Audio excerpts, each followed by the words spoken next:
Namaste, everyone. I'm going to give you Kundalini Yoga for the empowered heart. But before we dive into our Kundalini Yoga, I would like to discuss about young love.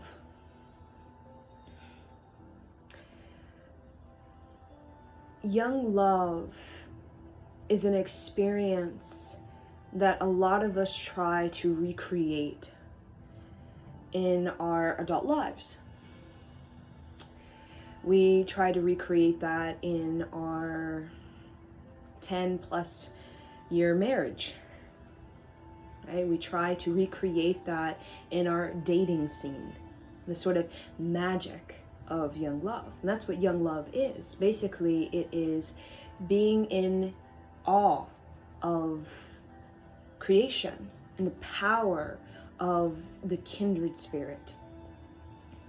There's a sense of fearlessness within the kindred spirit, and that's the passion we're looking for, to fully embrace ourselves, right? When we're young, our ego is not yet ingrained in us these rules, these restrictions, these limitations, the illusions, these belief systems. We are open, we are flexible, we are constantly, continuously reinventing ourselves as young people, right? From basically all the way up until 25, where our mind, creative mind, is constantly reinventing itself.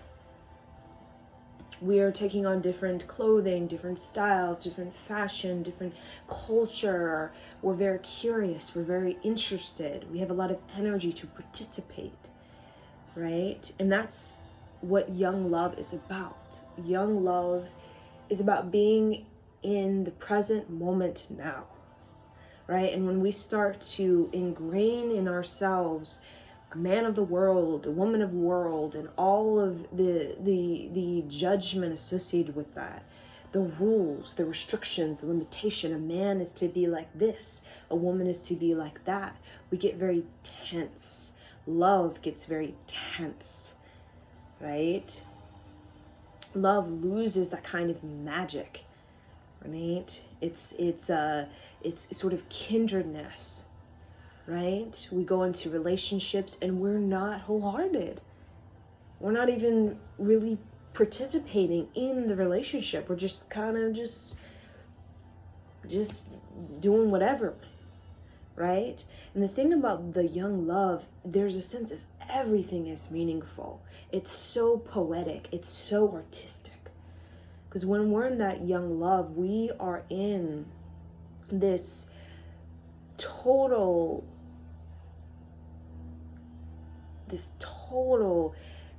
infatuation and fascination with Earth and what it means to be alive, right? And as we get more into the worldly matters, right, we get the ego gets more ingrained in us, this limitation, this restriction. I shouldn't do this, I shouldn't be that, I shouldn't accept my emotions, or I shouldn't have these thoughts, or I shouldn't behave this way.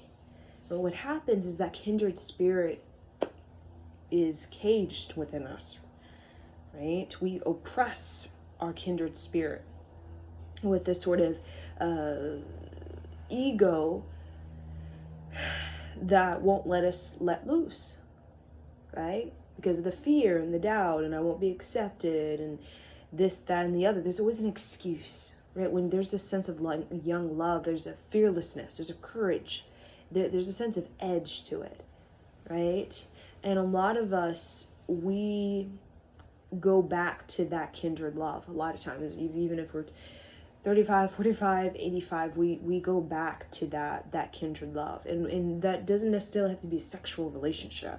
That can be something we experience when we're 8 years old, right? With our 8-year-old friend that we spend every day with, right? Just in the garden, just collecting caterpillars or something like that. But what makes it so memorable is that we are fully here now.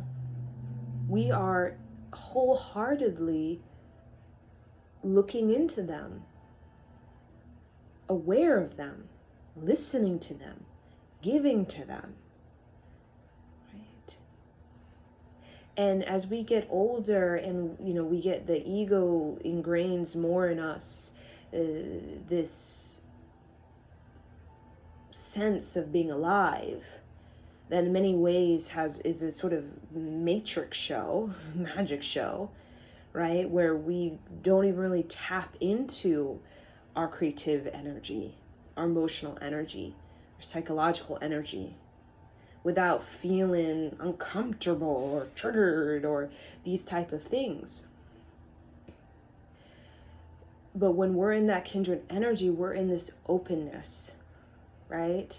And that openness provides this sort of leadership, right? And this young love in a lot of adult lives. I mean, you go deep into this dating world, love world, and it's just, you could tell people are just not fully within themselves, present within their own life, or even in this relationship. And they know that person's not fully in the relationship either. But trying to get somebody to want to pay attention to you, try to get yourself to want to connect with them. And all of it is just, there's no magic, right? So there's a sense of magic we're looking for. We're trying, and in many ways, I got to do this, that, and the other. I have this, that, and the other. The fullness of you will different, right? The fullness of you is your own adventure and what you decide you would like to experience in this life.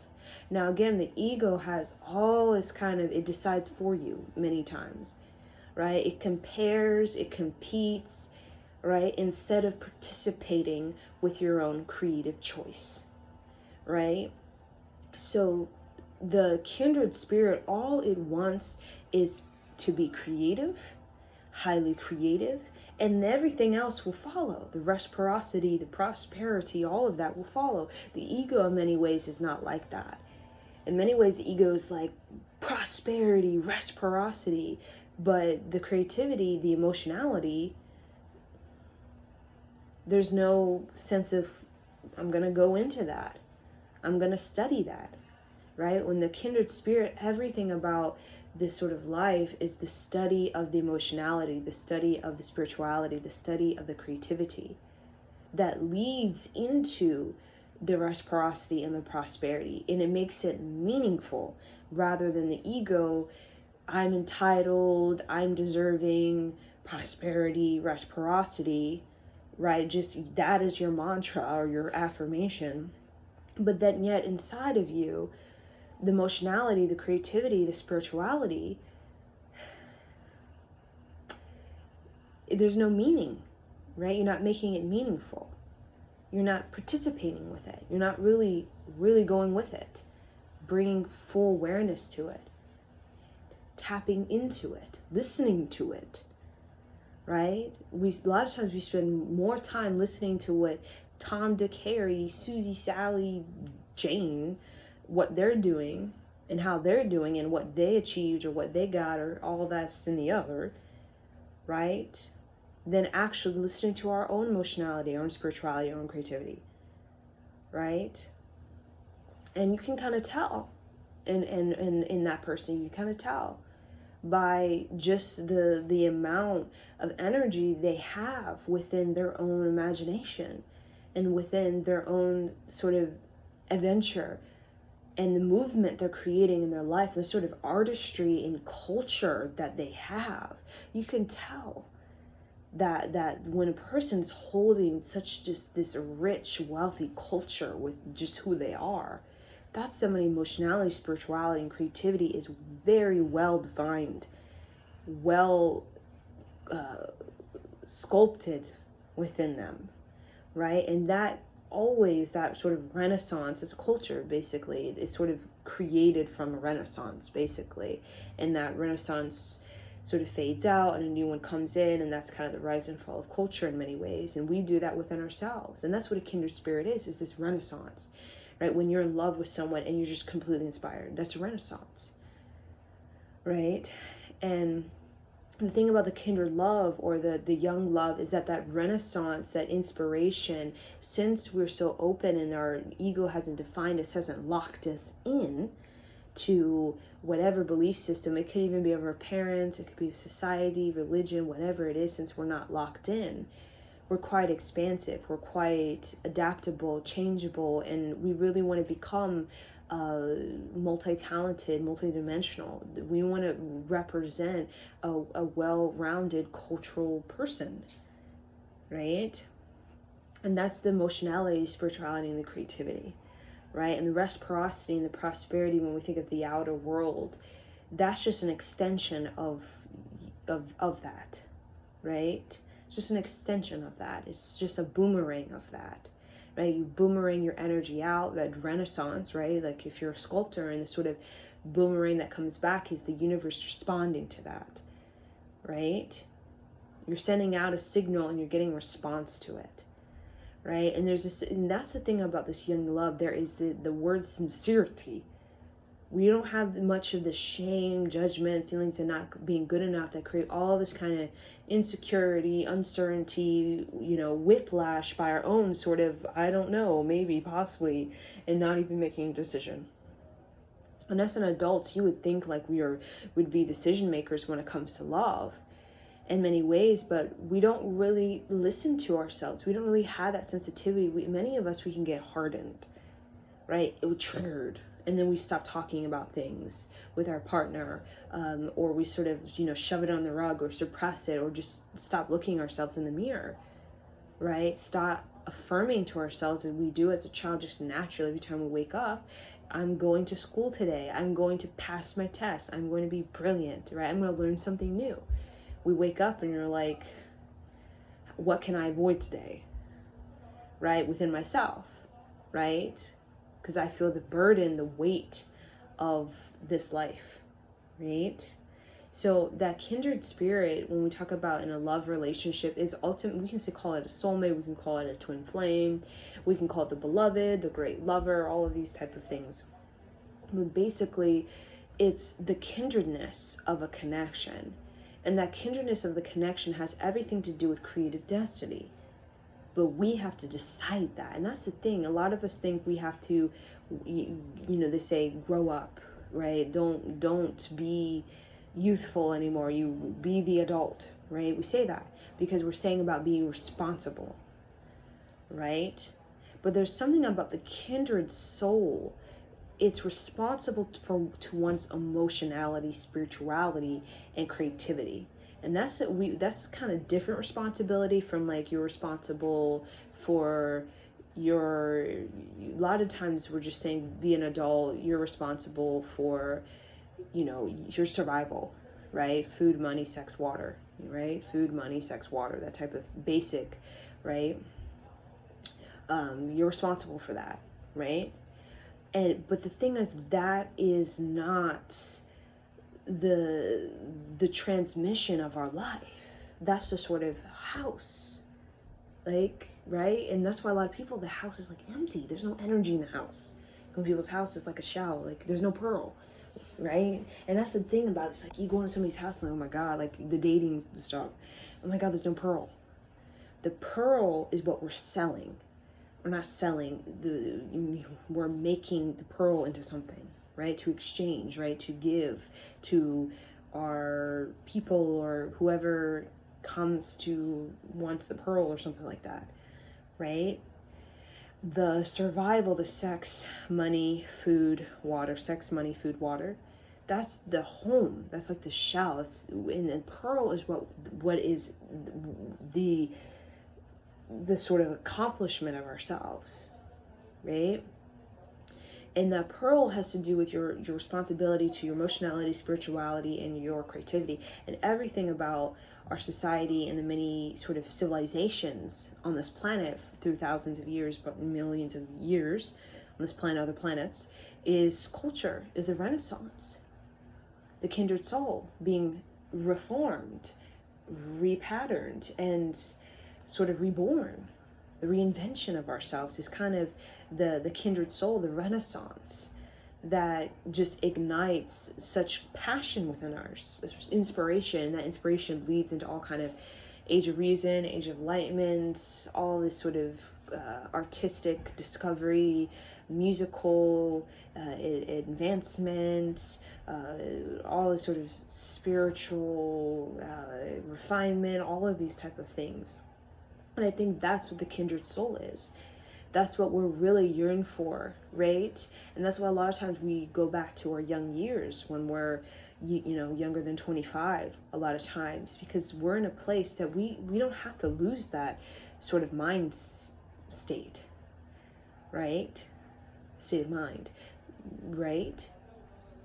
It's just a matter of fact of understanding the meaning, right? The kids, the young people, there's a sense of meaning. My emotionality, my spirituality, my creativity is meaningful. When we get into the world, the adult world, it's like that doesn't become meaningful. What becomes meaningful is basically just the ego, right? And the ego has all kinds of shame, judgment, feelings not being good enough, and we become this householder.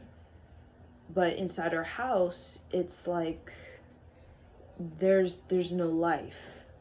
And a lot of people are experiencing, they could have a household and they could have a husband, a wife, this and the other, but there's no sense of liveliness, right? And you can know the difference. Like when you go in a house and you could just, there's books everywhere, there's like paintings on the wall everywhere, there's like crystals everywhere. You could feel how responsible these people are for their emotionality, the spirituality, the creativity. When you go in a house, you could just see like there's all these things, but it just is not meaningful in the way that they don't have a connection to it. There's no prayer with it. There's no sort of artistry with it. There's no sense of this is a reflection of my soul. This is an extension of who I am inside. This is my projection. I am your house, but you are your house basically, right? So that's the thing about the kindred soul that is the sort of renaissance, we'll say, of our time, right? The Aquarian age, 2020, is there is this great sort of interest, regardless of your age, in the kindredness, right? And people are understanding that it first starts just like a child understands when a child is just born, and it's just out in nature, like looking at, the chicken and looking at the donkeys and that kind of just exploration. It starts with the responsibility for your emotionality, your spirituality, your creativity, and all of that, and it becomes, you become a culture, right? You don't even have to think of yourself as cultural, right? Like you could think of yourself as just, Sally Sue Jane Blaine, right? But you are this culture, you are this artistry, right? And either if you're a man or a woman, especially if you're a woman, and that is the sort of pearl within yourself, your craftsmanship. Right? When you have many pearls, you can make many things with that, right? Like if you have a lot of culture, or a lot of sort of wealth of culture that has teachings within it, has ancient practices within it. You could say dances, songs, chants, sort of education within that.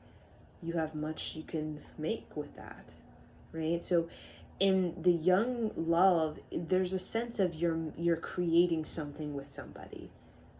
Right? And that's not just about, I just want to have somebody, and I just want to have the baby, or I just want to get married because I'm feeling old, or I'm lonely, or just, I just want somebody, right? There's a lot of that. This is a sense when you're young, there's like, you're either going to college, or you're just new in high school, or you're making something with somebody. You're actively, continuously learning.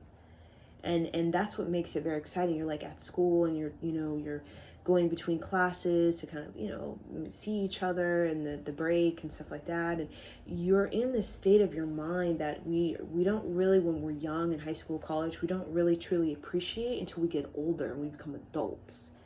Then we start to really appreciate that sort of environment where we are just constantly learning, we're constantly making, we're constantly creating, we're constantly reinventing, because in our adult lives, we don't majority of us are not really doing that, right? Because when you're in high school, college, it's not Groundhog's Day. It's not mundane. It's not mediocrity. It's not shove it under the rug. It's not, avoiding. It's not being triggered or agitated and just keep that relaying and not going anywhere for some people, right? Or it's not insecurity. Everything about this young love, what makes it so mesmerizing even to adults, is that why adults are drawn to young people in many ways, because there's a learner's mind. There's so much reinvention, there's so much rebirth, there's so much life, because you're in this environment, you're in this state where you're constantly expanding what you think, what you feel, what you believe, right? And then when you get older, your ego gets more ingrained, and then what you think, you feel, believe gets calcified, gets kind of stained on you, right? And the only way that we, start to kind of smudge that out and sort of even ourselves out is a lot of times as an adult, we start to recreate our experience when we were young, right? So that for adult can be like we're recreating the childhood experience, the sort of mind, the learner's mind of our younger self through education of many forms, through study, through learning, through participating, through getting involved in something that brings this meaning to your life, right? Even when you're in school and you hate algebra, but you have to take it, right? You don't find meaning in it at all. But when you're in it, your mind, your soul finds so much meaning to it. Even if you're like moody and ungrateful and brat about it, right? Your mind, your soul will appreciate it, because what it's doing is expanding you, right? It's helping you to become more expansive. And even if you completely are not a mathematician, anything with algebra, it doesn't matter, because the same type of study, concentration, the same type of pathways that you sort of unlocked in the mind can be used for your field of knowledge, or what your subject of interest is, your major, right? Of the major is the kind of the focused energy for yourself in that life that can go in many different avenues, right? The more energy you have, the more dynamic, multidimensional you become, right? So in the young love, it's almost like there's a sort of power surge of this fearless stride towards expansion, right? And a lot of, you'll see young people, they just can't hold that. And that could be because of the parents. That could be because the ego, again, was ingrained in them at a younger age, right? The ego, which is when you're a young person, the first sort of ego chatter is survival. And some kids, they have that ego chatter at like age 8, because, they're in an environment where their parents having them work and parents can't take care of themselves. The parents are not taking responsibility for themselves emotionally, trying to just emotionally numb out, avoiding themselves, whatever the scenario is, right? The kid can take it on at a very young age, which is, sex, money, food, and water becomes a concern, right? But the pearl within you, so you have the house, right? The house is we can say it's not a given in this society, right? You have to rent your body to live, right? You right? But when there's more of a focus, and this is the great revelation of all the sort of meditators, yogis, of all the ancients and the wise ones and the elders, is that yes, the houses you need, it's not a given. You think it would be a given, right? But many times it's not. But the real sort of, beyond just sex, money, food, and water, right? Beyond just the house, there's the light that shines through, right? You want a light to your house. The light has to do with your responsibility, to your emotional, spiritual, and your creativity. And when you have that, the reciprocity, the prosperity just kind of flows into your house. It just kind of generates like electricity. You just generated the light you need to bring the light into the house, right? And that's basically a metaphor for drawing into you the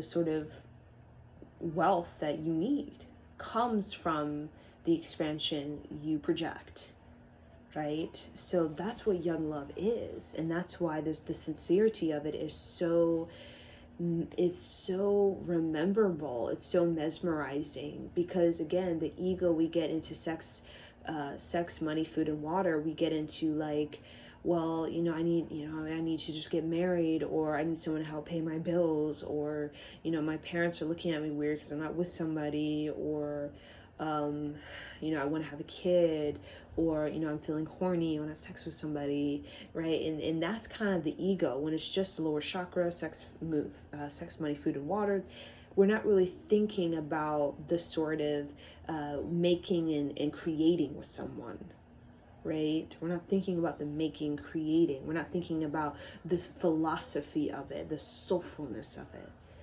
right? And your relationship, when in the young love, the kindredness, and a lot of people have it even as adults, some people have 50 years, right? The kindredness of it is you and this person, you represent a renaissance, you represent culture that is very fine-tuned, right? When you go and watch, go to like a Hindu wedding, right? Or the Taoist sort of lecture or meditation, there's a sense of culture that has so much meaning to it. There's a prayer upon it, right? There's a much prayer, right? It's so vibrant, right? You represent a culture and they represent a culture, and that's sort of the sharing, the sort of creating, and the sort of merging, making something together, right? And the sort of, we think of the foundation of that, what makes young love and the kindred soul so magnificent, is that we are fully in it. We're very wholehearted, because the wounds, the judgment, the shame, feeling it's not being good enough, we don't really have that insecurity, right? When we're in this sort of, kindred soul. And again, some kids don't even have that because of their environment and their, parent situation, and that kind of blow, right? That kind of major blow, right, that they have. They don't get to experience that. But regardless, all of us have it inside of us. And I think a lot about the adult meditation practice, what I see is a lot about basically resurrecting the kindred soul, resurrecting not only the responsibilities, sex, money, food, and water, but also resurrecting our responsibility to the emotionality, spirituality, and creativity. Because that has everything to do with our confidence, our self-esteem, right? And we know relationship where we're not confident, we know relationship where we have low self-esteem, relationship where we have low self-worth. It's a bummer. It just doesn't really go anywhere, or there's just constant back and forth, or it's just very undecided, it's very uncertain, or we're not wholehearted with it. You can't be wholehearted when you have low self-worth, low self-esteem. You're gonna doubt it. You're gonna doubt everything. You're gonna doubt yourself, right? So the young love, even though we may be 15, 16, 17, 18, when the heart chakra is open, there's a sense of emotional maturity that comes about, right? When your heart chakra is closed and you're interlocked with your ego, the shame, the judgment, feelings about you good enough, you're really interlocked with sex, money, food, and water, that type of thing, and you're just a house with no pearl, what happens is you actually are more emotionally immature. You're more emotionally immature because you don't have the richness of culture running through your psychomagnetic field, your physiology, because your mundane, your mediocrity is holding you, locking you in, while that emotional maturity is about movement, learning, and that can be through yoga and meditation, all of that. There's a sense of movement, right? The psychomagnetic field, the physiological sort of window there's a movement, right? There's a reinvention, there's a rotation, there's a rebirth that happens. And that's what the young love, in many ways, there's a sense of grandness with it, because you can spend such a short amount of time with someone, but that short amount of time, let's say you've been with someone for only 2 years and you're just kids, you're not necessarily sexual, or you're not really in this dating game. It's just totally natural experience, right? And within the 2 years, you experience almost like 2 decades of transformation, because you're in this period of your life where your creative mind and your emotionality, your heart chakra is open. So there's so much energy, so much channeling, so much surging of energy and just consciousness flowing through.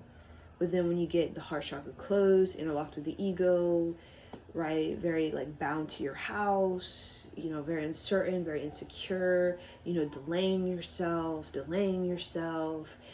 getting really locked into a thought form, obsessed with that thought form, and all that kind of thing, is your transformation. It like takes 2 decades just to transform something, right? Or your Saturn return is like this long thing, right? That comes for you, right? And the young love, that kindred love, is just so transformative because you're so open to it, right? It's like when you're in that young love or that kindred soul, you're not really so triggered by the challenge of it, right? Now, again, everybody's different. Some people have a stronger kindred soul, and some people, have it really like hidden away because of their parents and society and the sort of educational world around them, right? But regardless, that kindred soul is all about, just like the Taoist practice, just like the Buddhist practice, basically every religion I can think of practicing, it's a death practice. It's about being fully here now, because life is precious. So let me express myself, let me dance, let me sing, let me challenge myself, let me show up to class or something, let me show up to the lesson, right? Let me learn something new, let me reinvent myself, let me listen to myself, listen to my intuition, let me have a good relationship with my soul, right? And that's what every religion is basically channeling, the kindred soul, in the sort of, why are we praying? Why are we meditating? It's just a sense of completing the soul's journey in this life. It's a sense of giving yourself the emotionality, the spirituality, and the creativity, so that you can live as a sort of soulful, philosophical, meaningful life, right? So that you can really vibrate into reality, a very strong life force, right? And that's where we do recitations of mantra. Every sort of religion has some kind of recitation of mantra, but really they're all the same thing, just in different languages, different code sequences, but really they have the same sort of transmission, right? Because it's all coming from the heart frequency, the heart portal, and the young love is the heart portal. And that gives us the greatest surge of energy, and even when we're young, the greatest sexual surge of energy. And your kindred soul also can pop up. Sometimes your kindred soul, I've seen in people where they go back to school and they're 55, and their kindred soul pops up because, their young years, they had to navigate through a lot of ego that was sort of they had to they carried for a long time since, their childhood with the parents, maybe fatherless, motherless. So they carried a lot of this sort of psychological burden on behalf of the mother, the father, right? Because father will transfer the psychological, their psychological weight. I've seen parents, they dump their psychological, like, I don't feel good about myself, like, transfer it to the kids so they can lighten the load, right? And kids will carry it because, the kids, in many ways, they have the sort of umph to be able to, right? So I've seen people 55, they all of a sudden they do something like I'm going to travel to Paris, or I'm going to join an art school in Italy, or, I'm going to, live on a ranch with horses, or whatever it is, their venture. They take the adventure, and all of a sudden it's like their kindred soul comes out of them. And with that kindred soul, a surge of energy, a high sexual energy. With that, they take responsibility for their emotionality. They start to, all of a sudden, they're forgiving their father that they hated since they were 2, right? Or whatever, or the mother, or all of a sudden there's just so much transformation. Like the kindred soul, like, oh my God, like I just healed my father issue and my mother thing, and I just did this new job, and I just ended this relationship, and it's like, whoa, this intensity with kindred love, kindred soul, kindred meaningfulness, right? That's so much transformation, right? And that's what all the religions, all the prayers, the sort of mantra recitation, sort of, morning bow, afternoon bow is all about. Let me have at least the grit to transform, right? To go on that adventure, right? Of my soul. And that's the pearl, right? And we know every shell does not have a pearl, right? So I wanted to discuss about the kindred soul, the kindred experience that we all have in having within our own self, which is being the fullness of who you are, articulating, expressing yourself. We don't know how to articulate or express ourselves without participating with our emotions. And your emotions are going to electrify you. They're going to give you a surge of energy, right? And that's all about a message, and it's all about a clearing, and you don't even know what you're clearing, right? But when you go through it, it makes you more charismatic, right? And the responsibility for your spirituality is your prayer. It's about your balance, your sense of paying attention, being aware. It's about the sort of boundaries, discernment, these type of teachings. Spirituality is about, you need teachings. That's what elders are for, right? You're responsible. We say you're responsible for your elders, right? Right? Your mother, your grandmother, these type of things. Basically, you're saying you're responsible for teaching yourself, for gaining wisdom, right? For learning your lessons. You're responsible for that, right? And unfortunately, a lot of us don't feel connection to our elders because, that whole system is completely gone, basically, with, the crushing of Native Americans, right?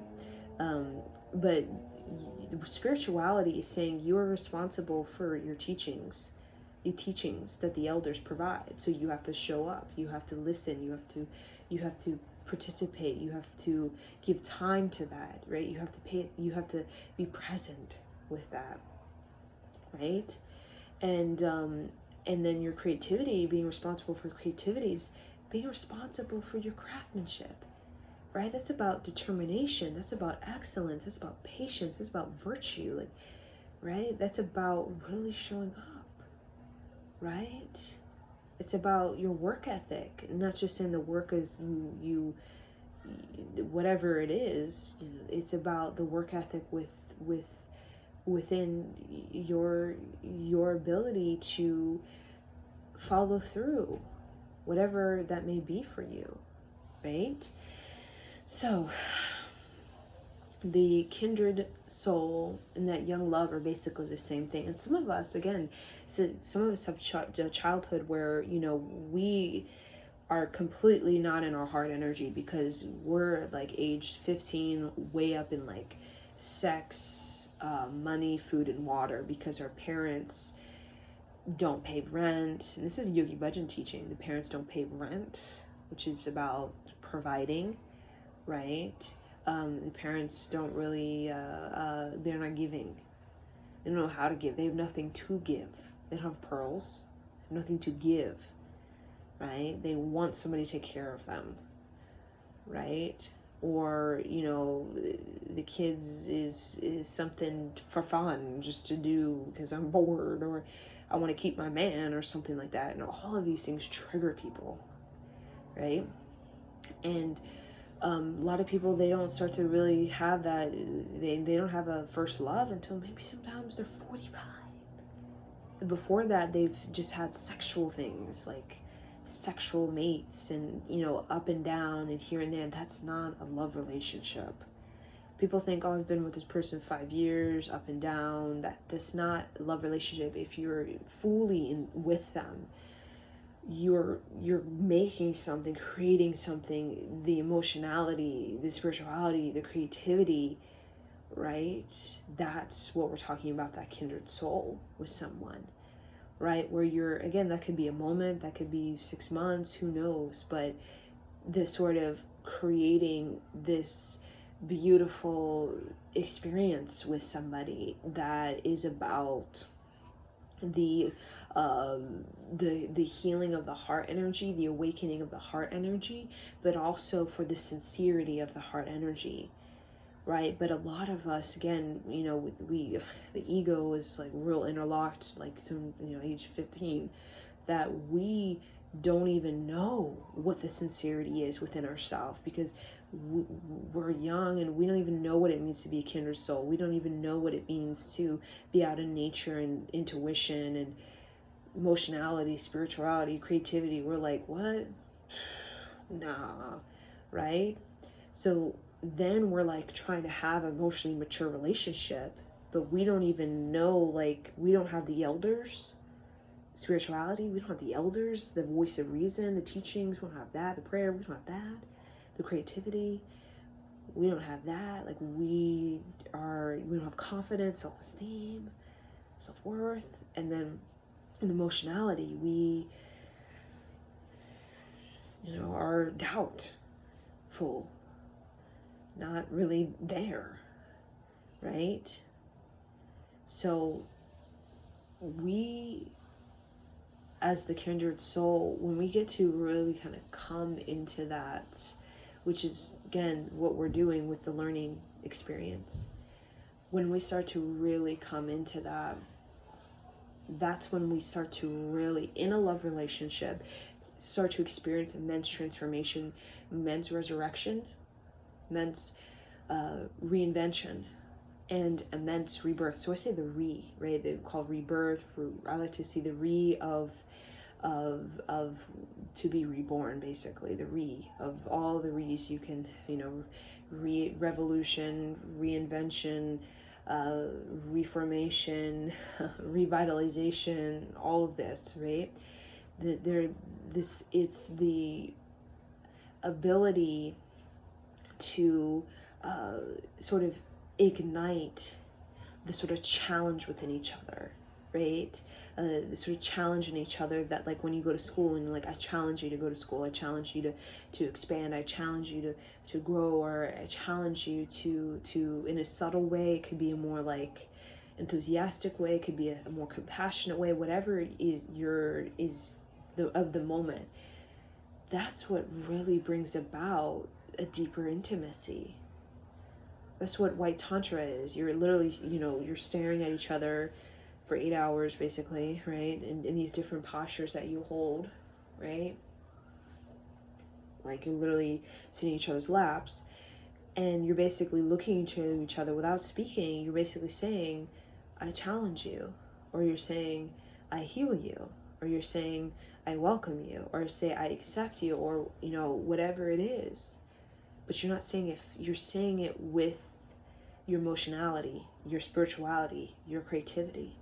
And your creativity in that moment can show up through a smile, right? When you're doing a particular position in White Tantra that is very, you're shaken and you're like nervous, right? That's the creativity, which is your determination, right? Your virtue, you're building up a virtue in you, which determination, grit, patience, tolerance, grace, these type of things. And then your spirituality can show up, as in when you see that person, like in White Tantra, which I have experienced, where they start to drop their arm. You know, for example, let's say you're in an arm lock where you have to lift your arm up for 60 minutes, right? You could see their arm coming down, and you could see them sort of like getting a little bit like, I can't. Your spirituality could show up, as in you get stronger in that moment. You hold your arm a little stronger to support them, you know, and you do that for 10 minutes or something, and then all of a sudden they get a wave of energy from your spirituality, from your sort of, you know, reserve of energy you pull from deep within you, and all of a sudden they do something that maybe they've never done before. They've never held their arm up for that long, and they did it because of this sort of spiritual surge of energy that you exchanged to them. And then your creativity, or your emotionality, creativity, your emotionality can show up in that moment, as you could feel like, let's say they're crying, right? Again, White Tantra, it's a very intimate experience. It's one of the highest sort of energy exchanges we can have on this physical planet in many ways. Okay, pure energy, pure kindred soul energy, pure soul energy. So let's say, you know, the emotionality is that you could feel you're staring into their eyes, right? You're doing like 60 plus minute, right? And then you could feel they're crying. You could feel whatever childhood trauma they have, or some kind of trauma, right? Or past relationship, or something, major judgment they have, like maybe they've done something, whatever it is, right? Mistake, regret, guilt, whatever that is, that they're crying, and you could feel it in them.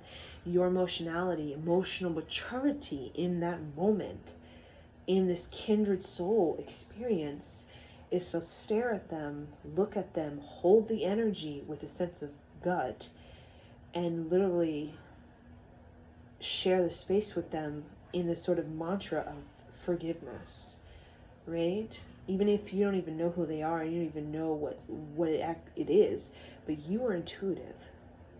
So you project forgiveness into their eyes as a way to help them break through that emotional block that they have when it comes to their trauma, or whatever it is. That is a kindred soul, right? And that kind of White Tantra is something kindred souls experience. It's something of, we call young love experience. And you don't have to be young, you know, you could be 85, right? But it's something, the young love, meaning young. What young is full of life. You can't have emotional maturity without life. And life is built up through your responsibility to your emotionality, your creativity, your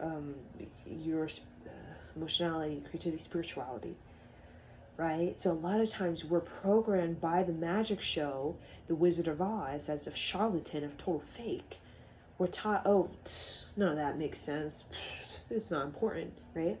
And we sex, money, food, and water, right? Sex, money, food, and water. Sex, money, food, and water, right? We do that. We build a house, and then we're in this house, and we're looking around, and we have no culture, right?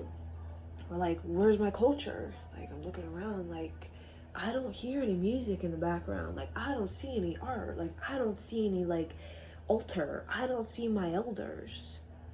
What's up with this? Right? So a lot of people, they get to that, even these big mansions, and you walk in, and it's like, you're looking around, and you just see all this, like, Vogue stuff, and you're like, right? The culture, right? I mean, that Vogue is, a culture, but the connection to it, right? It's your connection to it, right? You can have like Madonna all over your wall, right? Right, you know, and the connection to it is the sort of life force, and the way that that culture is not just Madonna, it's the projection of female empowerment that you are wanting to strengthen within yourself. It's not so much, oh, you know, she's hot body or whatever that is, right? It's what she cultures like you represent a sort of vibration that is a renaissance, right? So when you think of like all these different like Vogue and Rolling Stone type of people, there's like a renaissance within their vibration that people are drawn to.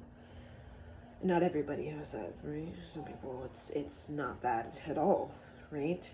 So you have the house so that you can hold it's a container.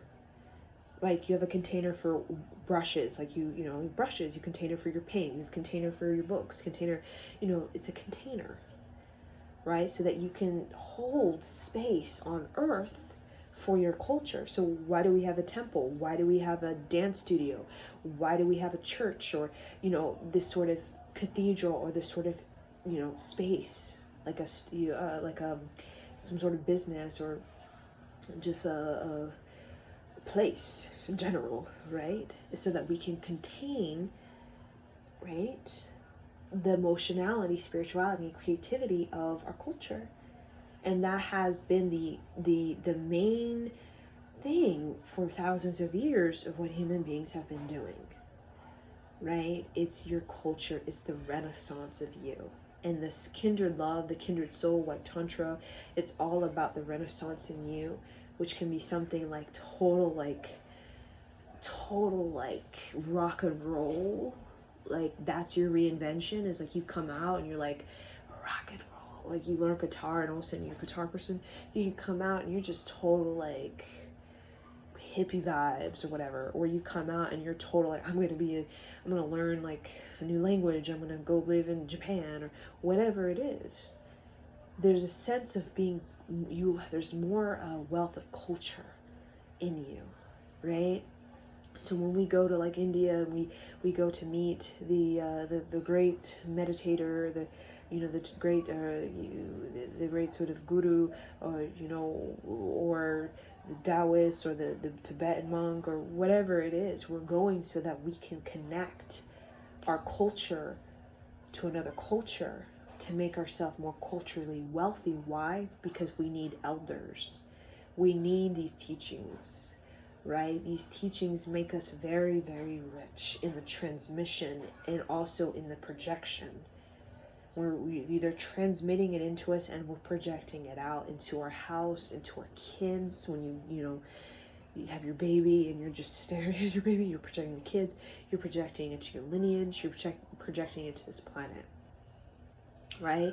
And as we get older, we get more like roughed up by the ego, and ego this, ego that, sex, money, food, and water, that we get intimidated. We get intimidated, jealous, we get insecure, we get like, I can never be that, I can never do that, you know, I have too many wounds, my low self-worth, my low self-esteem, and understanding that we all have it. It's the same, whatever curse or trauma, we all have it. We've all been drinking from the same Kool-Aid, right? It's just some of us have stopped drinking from the Kool-Aid, and some of us don't even realize that we're still drinking from the Kool-Aid, right? Because we're that so like used to it, where you don't even know, like, what? I've been doing that? I don't know, right? And the kindred soul is that kind of it's the power of redirecting yourself towards what gives you more emotional, spiritual, and creative rebirth. That really is you could call it the gift or the power or the talent of the kindred soul, is knowing how to redirect any thought form, any obsession, pain, trauma, curse, memory of the childhood, and redirect it towards emotional, spiritual, and creative rebirth. And that's why the kindred soul has so much transformation, so much resurrection. And then we want to extend that and experience that in an intimate relationship. Call it a soulmate, twin flame, right? A soul companion. It doesn't have to be necessarily sexual, right? And that kind of kindred relationship, regardless of the age, it becomes this this sort of this intimate dance with our elders, which is important. You need elders to give you knowledge, the voice of reason. I'm sure we all talk to our mom, hey, I need some advice with this dude or whatever, hey dad, I need advice with this woman, right? It's a dance the elders are having with you as they hold your baby before your baby's even born, right? Or they orchestrate your wedding before you even meet the person. This is what I'm talking about, the dance with your elders, right? And in that we want to experience that dance with the elders, right? That it's been ordained by the ancestors, the elders, right? There's this very magical, right? And some of them are physical, some of them are just on the altar of our culture, right? Of who we are. And then the spiritual is the sort of, we want to experience the intimacy of our own soul, the journey of our own soul, the journey of the breaking through to the version of ourself that is most grounded and the most embodied. And that is an experience of a challenging experience of having to emotionally mature. So the spiritual in a relationship has everything to do with emotional maturity, and usually it's one person that guides it, right? There's always one person that is the leader of it, the one who takes the initiative within their own practice to connect deeper with the elders, with the ancestors, to get teachings on how to redirect this low self-esteem, this low self-worth pattern relay into rebirth, into resurrection, into breakthrough, or into intimacy, rather than that type war type of thing, right? And then the creativity we want to experience in this kind of connection, in this kindred soul, young love type of relationship, is we really want to make something. We're natural human beings, want to make something, right? And that's not mundane, that's not mediocrity, that's not sex, money, food, and water. That is a resource, it's a tool, right? Like a hammer, nail, you need them, right? In wood, if you're trying to make a house, right? You need them, of course. But we're talking about, you want to create a renaissance, you want to create a movement with them. And that can be something so subtle as you live in Norway and you are a painter and they are horsemen, and that is your life. But it's sort of a movement of life, a movement of life force, a movement where you are expressing your adventure to each other, what you're learning through each other, for each other, that type of thing, right? And I think a lot of people in the adult world, that the passion, this and the other, is people feel like other people psychologically dead. They're psychologically dead. They're hardened. They're numb. It's disconnected.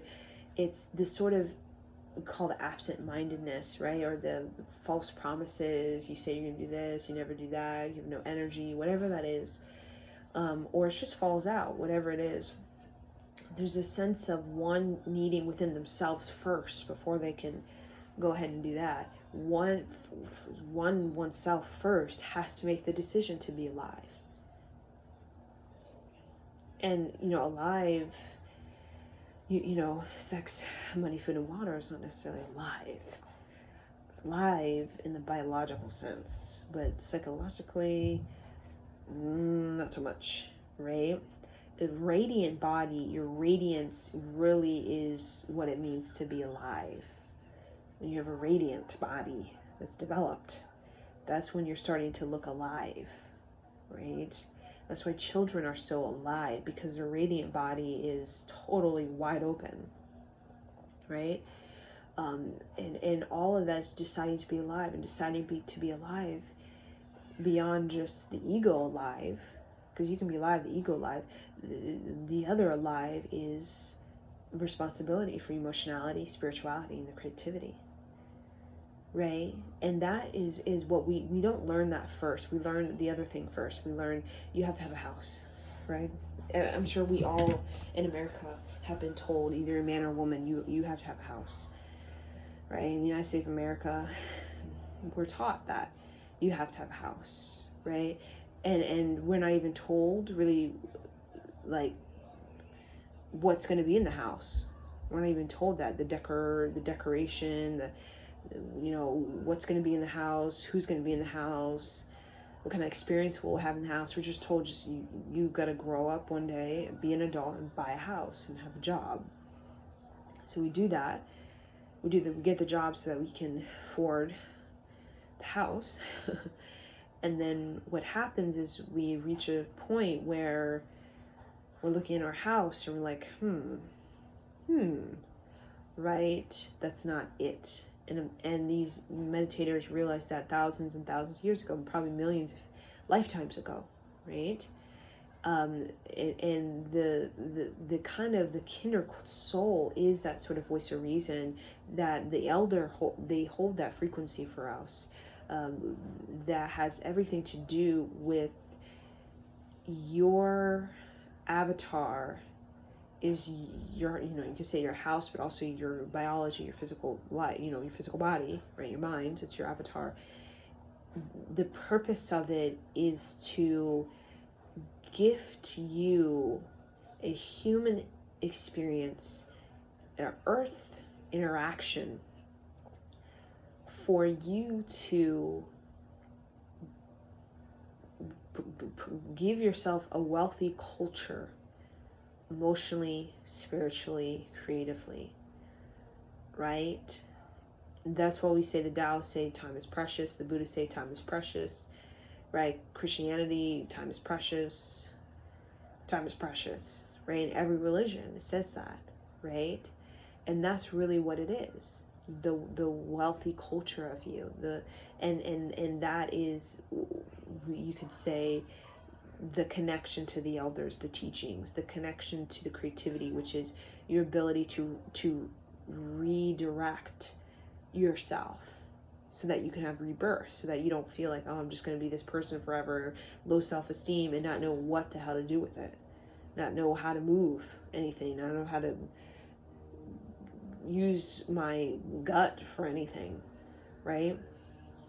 And the emotionality is giving yourself the maturity so that you can actually relate to human beings, earthlings, relate to this planet, relate to yourself, firstly, with a sincerity, an articulation, an expression, a sort of fearlessness, right? A sense of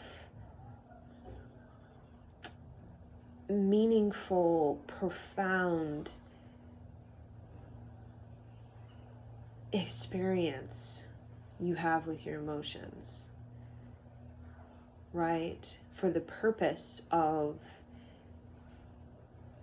having the most talented making of your pearls as you can do in this life, which comes from your emotions. The inventiveness, innovation comes from your emotions. So we're going to tune in now to our practice,